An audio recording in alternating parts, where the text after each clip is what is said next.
Welcome to the place where we learn about and learn from the leaders in our field who are powering creativity. I'm Aaron Dworkin, and this is Arts Engines.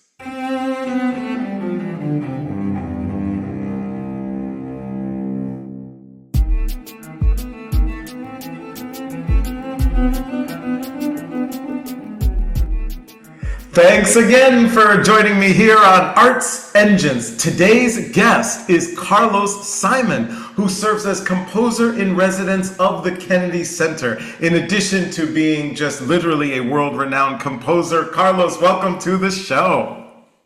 Thank you, Aaron. It's such a pleasure to be here. Thank you so much. Well, it is so great to have you on the show. And obviously, I am very, very lucky to have been able to see some of your work, over the years, your impact on communities and with institutions. And I would be very remiss if not also mentioning that you're a recipient of the Sphinx Medal of Excellence, the highest honor the Sphinx organization bestows. So first and foremost, I'm just excited to have you on the show.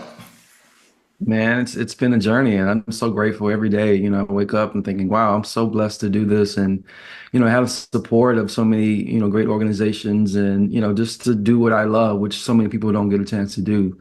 So I'm so grateful.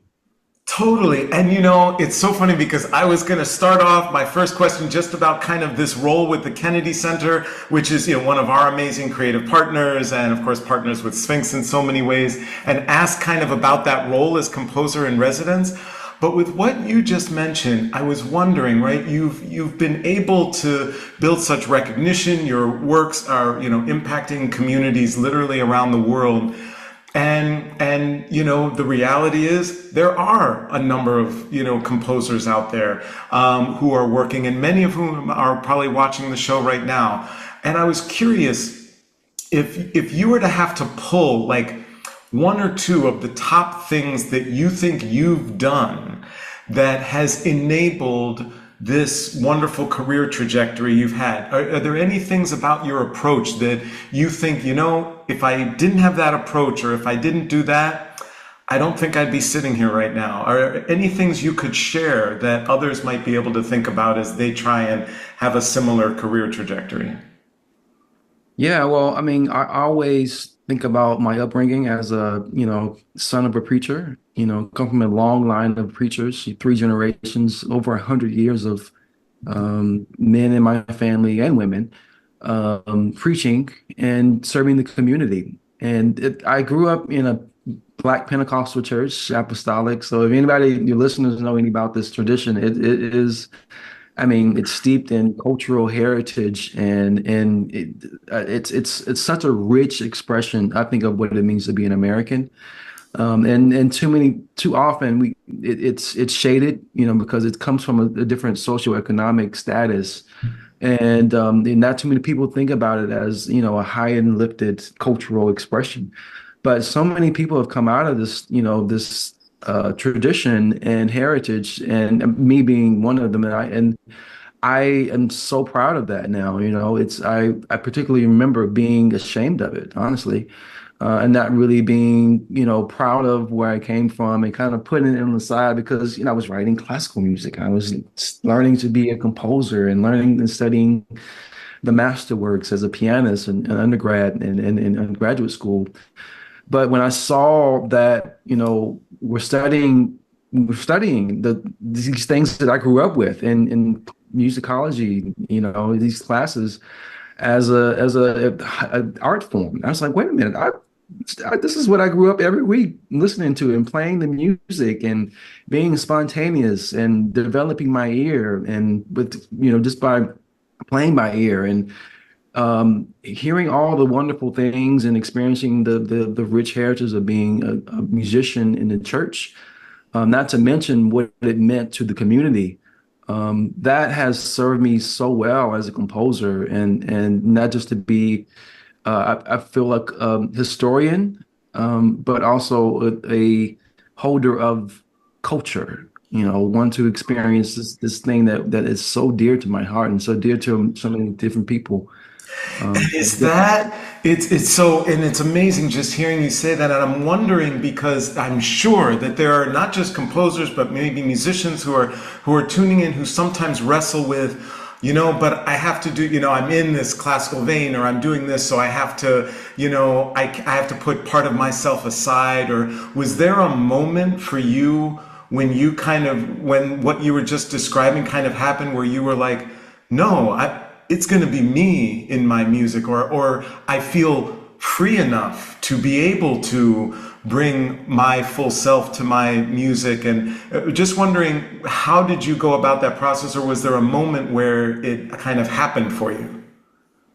So when I was studying my master's, I was writing pieces like, educational pieces, just trying to figure out the craft, string quartets, figuring out the ranges for different instruments, and just kind of trying to unpack that because that's a whole thing. It's technique, right? But the style of music that I was writing was in the style of Mozart, some Bartok in there. But my teacher, who he was Greek, and he learned about who I was as a person, and he's like, "Why aren't you writing music that sounds like this, like gospel music? Why, like, this doesn't make any sense? Like, I understand you love Bartok, you love Beethoven, but you should blend those styles." And that's what he did with his music. And then studying composers like Bartok and how they were using Bartok and of course Wagner, and they were using music of their people into the music. And so that gave me a way in. It's like, okay, I have to do this now. And then I studied William Bolcom, who was using cabaret and music of the 20s and 30s in his music. Michael Dougherty, who I studied with in Michigan, who he use popular music of the 50s and 60s, American music. So it gave me permission to kind of dive deep into who I am as a person to inform the music and not to separate it at all. Wow, it's tremendous, and it's wonderful to just kind of get that glimpse into kind of almost, your ethos and how you approach the work. So also, I was right, and here on Arts Engines, we're always talking about kind of these, functional, administrative, sometimes parts of our field and how we literally, have the engines of our industry operate. And so I'm sure everyone hears about, oh, this is a composer in residence and so on and so forth.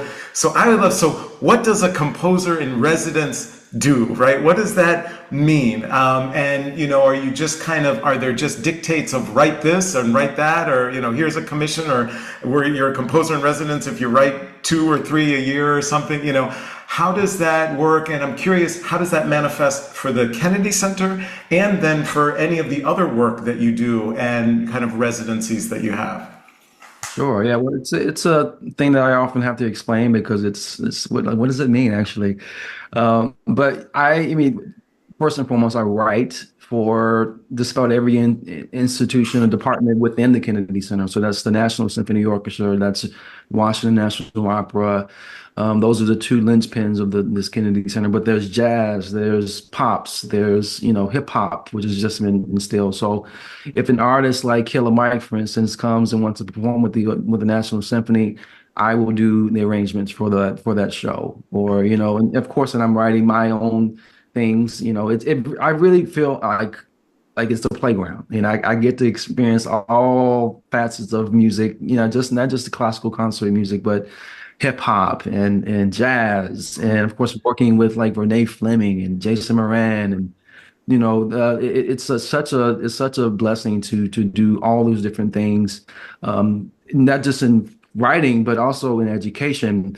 There's a program that we just started when I got there, with the Department of Social Impact, with Mark Bamuji Joseph as the leader of this. And what it is, we commission composers around the country, and librettists, and we give them, these are composers who are just at the level of breaking, and so we give the Kennedy Center as a platform for them to write music for either mission from musicians from the National Symphony Orchestra or the Washington National Opera.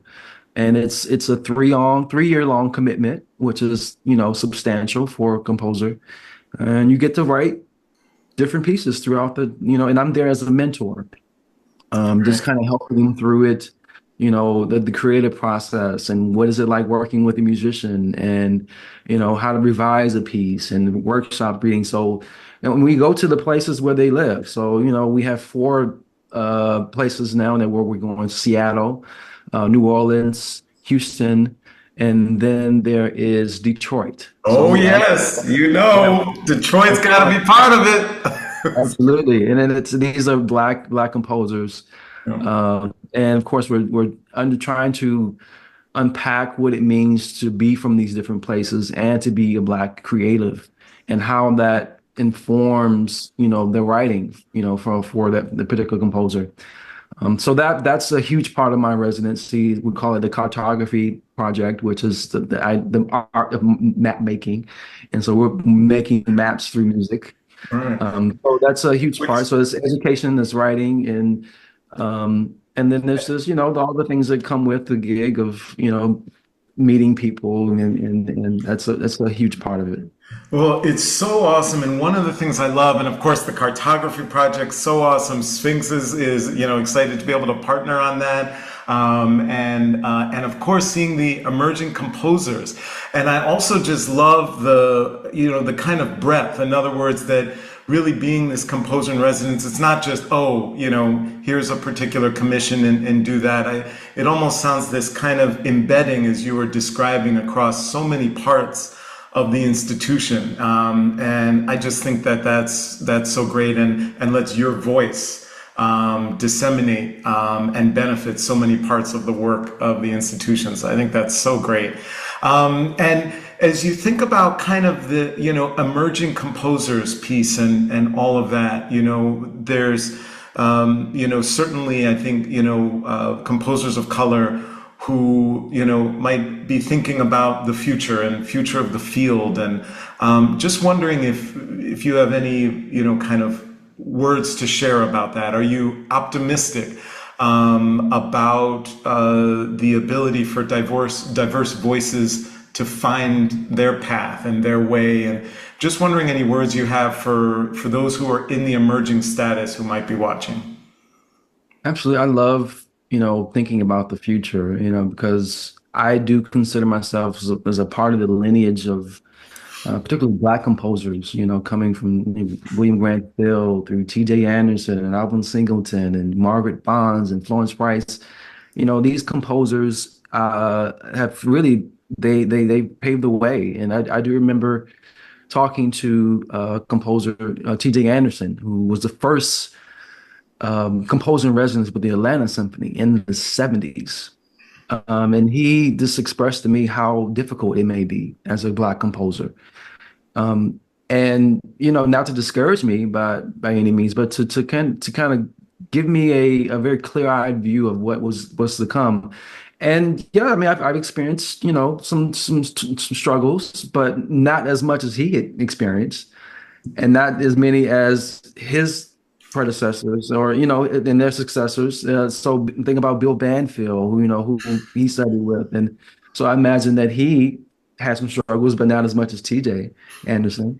So I feel like every generation is getting better and better, and in terms of letting their voice be heard in their composition, and not being so afraid of putting their themselves and being vulnerable in that space. And I do consider myself a part of that, of being vulnerable and with my music.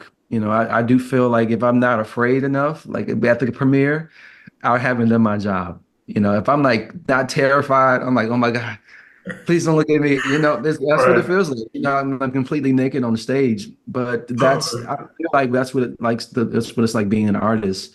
Absolutely. And my hope is that that is instilled into the next generation. And then it's not just about me. I'm saying is it's I'm part of the lineage, but ultimately it's about paving the way for generations of composers to have that right, if you will, to write. Awesome. Absolutely awesome. Well, unfortunately, we are just about out of time, but I always like to ask of all of my guests You get to be immersed in this creative process of yours. It's got to be just so amazing and rewarding and fulfilling. But there's also, as you mentioned, got to be maybe some tough days, or when things aren't working out, or there may be obstacles that seem like they can't be overcome. And just curious, as a leader, do you have any approaches that you bring to kind of the toughest of days that get you through those? hmm Yeah, that the tough days also really inform the music that I write too. And that's I always go to the piano. It's, sitting right here. And whenever I have really, really tough days, I go back to my upbringing in church and start improvising and playing. And out of that, something comes. You think about these spirituals that came out of the plantation fields that then were birth jazz and birth gospel, and but it comes out of extreme heartbreak, extreme turmoil. And we often look as what's happening in the country and what's happening in the world as a bad thing, and it is, but the beauty comes out of the ashes and comes out of heartbreak, and there's something beautiful about it, but it hurts. But you have to be resilient, and I think that for me, music is therapy. It is my vehicle to get through everything, and art is that should be that for others. Carlos, Simon, you truly are one of the arts engines who is powering human creativity in our world. Thank you so much for everything that you do for our communities, and thank you for being on the show. Thank you, Aaron. I appreciate it. Pleasure.